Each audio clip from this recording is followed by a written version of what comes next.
តោះសួស្តីបងនៅនេះខ្ញុំមាន model ថ្មីដើម្បីធ្វើការបង្ហាញជូនបងបាទជាប្រភេទឡានអគ្គិសនីសុទ្ធដូចគ្នាបងសាកមកពេញជាបាន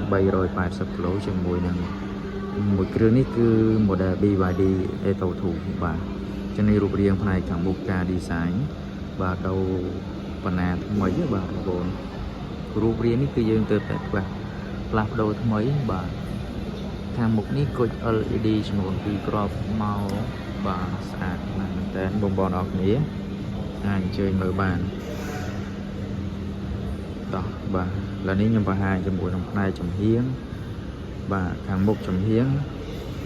តោះឥឡូវបងប្អូនចង់ដឹងថាខាងក្នុងមានអីប្លែកខ្លះបាទសំខាន់ជាមួយនឹង BYD បងតែងតែឃើញជាមួយនឹងពាក្យ NFC បាទអញ្ចឹងនៅលើកញ្ចក់នេះគឺយើងមានកាមេរ៉ាអញ្ចឹងនៅពេលដែលមានកាមេរ៉ានៅលើកញ្ចក់អញ្ចឹងបានន័យថាឡានហ្នឹងគឺយើងមាន360ឲ្យបងប្អូនណាបាទមាន360យើងអាចមើលបានឡានបានអូខេអញ្ចឹងនេះគឺជាទិដ្ឋភាពរូបរាងផ្នែកខាងក្នុងការ design បាទឯតូធូនេះតម្លៃសមរម្យមែនតើគឺតម្លៃថា 22,300 ទេបាទហើយនេះ interior ផ្នែកខាងក្នុងការ design ផ្សេងៗគឺមកស្អាតខ្លាំងណាស់បាទប្រភេទកញ្ចក់អូតូទាំង4បាទអូតូ lock អូតូផ្ដោតបាទហើយសម្រាប់កៅអីខាងតកុងនេះគឺជាប្រភេទកៅអីអូតូបាទអាចស្រីឡើងចុះមុខក្រោយឆ្វេងស្ដាំសម្រាប់ពូខាងក្នុងនេះ design មកលក្ខណៈពណ៌បាទបែកទឹកដោះគោសទឹកដោះគោបាទហើយពុកស្បែកប្រភេទពុកស្បែកមួយទៀតបងប្អូនចកោតជាទូទៅ BYD ធ្វើមកគឺចកោតអត់ចោលទេជាមួយនឹងអក្សរ D បាទលក្ខណៈ Land Sport ស្អាតមែនតើបាទហើយអេក្រង់បង្ហាញតាប់ឡូពណ៌មាននេះគឺទំហំ 8.8 អ៊ីងបាទតែយើងអាចមើលជាកុងទ័រ Digital Driving Mode បាទមើលទៅលើថាមពលថ្មបាទគីឡូឡាននេះផ្សេង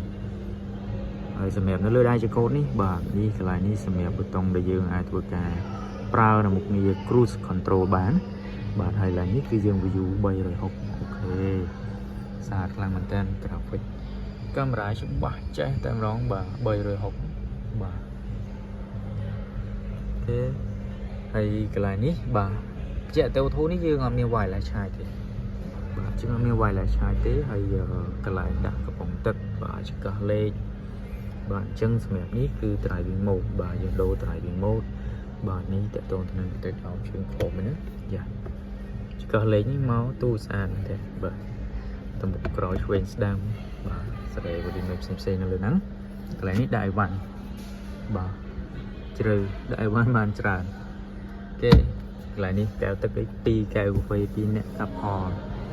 ស្អាតផ្នែកខាងមុខប៉ុណ្ណឹងតោះឥឡូវនាំបងប្អូនទៅមើលផ្នែកខាងក្រោយម្ដងបាទបាទតកតងផ្នែកខាងក្រោយទៅមើលពីដៃទ្វារទៅគឺដូចគ្នាការ design ហើយបើនិយាយពីទំហំខាងក្រោយបាទតលាយខ្លាំងមែនតើបងប្អូនមើលអង្គុយអត់ទេជើងទេបាទអតូធូនេះអត់បានភ្ជាប់មកជាមួយម៉ាស៊ីនជាក្រោយប៉ុន្តែសម្រាប់ផ្នែកខាងក្រោយអ្នកដែលអង្គុយក្រោយបាទអាចសាកថ្មបានពីររបៀបចង់ប្រើជាក្បាល USB ក៏បានបាទខ្សែ Type C ក៏បានដែរបាទហើយកន្លែងនេះអាចដាក់កែវទឹកបានទៀតបាទស្អាតពូខាងក្រោយស្អាតបាទដបូលធម្មតា